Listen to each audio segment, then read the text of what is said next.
Mas por trás deste culminar, houve um discurso e uma prática a não esquecer, sempre em direção ao mar e ao seu porto, que se cria ativo, proporcional aos recursos do interior e, ao mesmo tempo, gerador de atividade.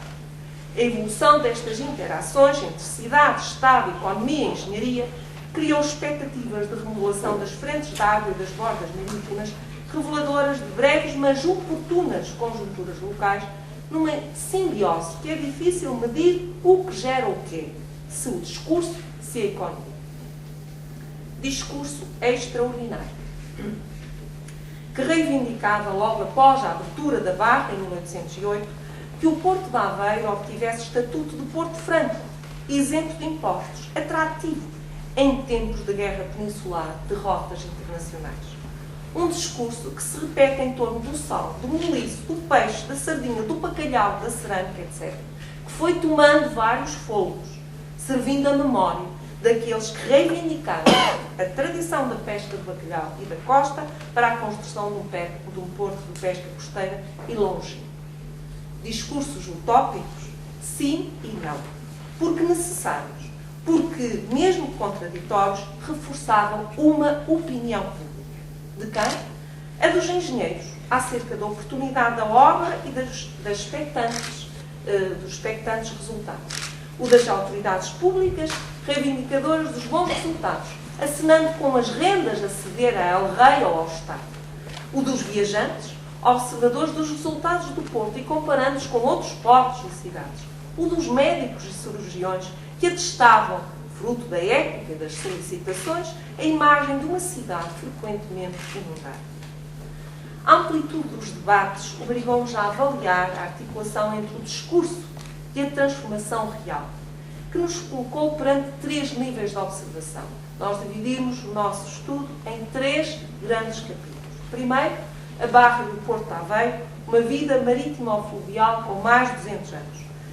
Tentou-se acompanhar a construção histórica de um porto e dos portos, em torno de imagens desse espaço, marcadas por uma vida marítima ou fluvial que se iniciou muito antes dos 200 anos da abertura da Barra, inscritas entre os jogos económicos e sociais, sonhar com um porto, ser portos em favor de um porto, como uma ideia porto, que se vai construindo num debate secular, observatório de resistências e projetos.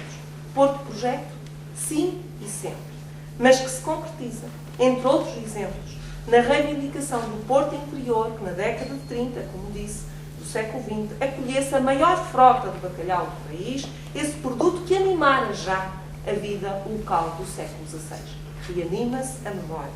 Se a frota de maior calado era da Gafanha e da Ilha, então havia que dar continuidade a essa marcante atividade ativadora de outras e outras e outras. Na segunda parte, tutelas e decisões administrativas às autoridades marítimas, observaram-se os atores institucionais da criação de um porto, a gestão do mesmo, os poderes que se geraram ao longo do tempo, as respectivas tutelas, tendo em conta um ambiente político-económico, que se idealizaram e concretizaram desde a criação da Superintendência das Obras da Barra de Aveiro, assim se chamava, em 1756, essa estrutura que surgiu acima dos poderes locais do Bispo de Coimbra, da Casa de Bragança, com o objetivo específico de reunir impostos que financiassem uma obra demorada.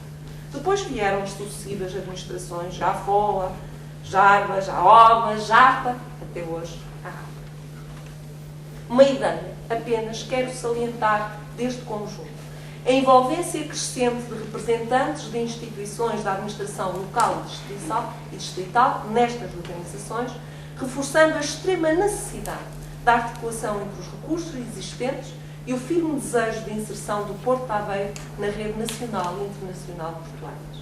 Finalmente, a terceira parte, que chamei o grande desenho, o desenho do Porto entre o espaço imaginário e o executado, marcado pela presença e ações sucessivas dos engenheiros, no seu sentido mais largo, desde os militares aos civis, capitães com exercício de engenheiros, lentes de matemática da Universidade de Coimbra, arquitetos hidráulicos, nomes como daqui, da Universidade, Elson, João Monteiro da Rocha, Estevão Cabral.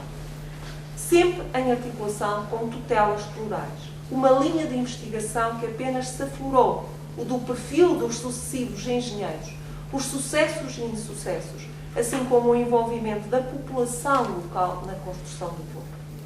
Em suma, a história do Porto de Aveiro, tal como acontece em outros casos, será sempre um jogo de escalas, sem dúvida. E porque assim é, torna-se um observatório de longa duração. Termino como comecei.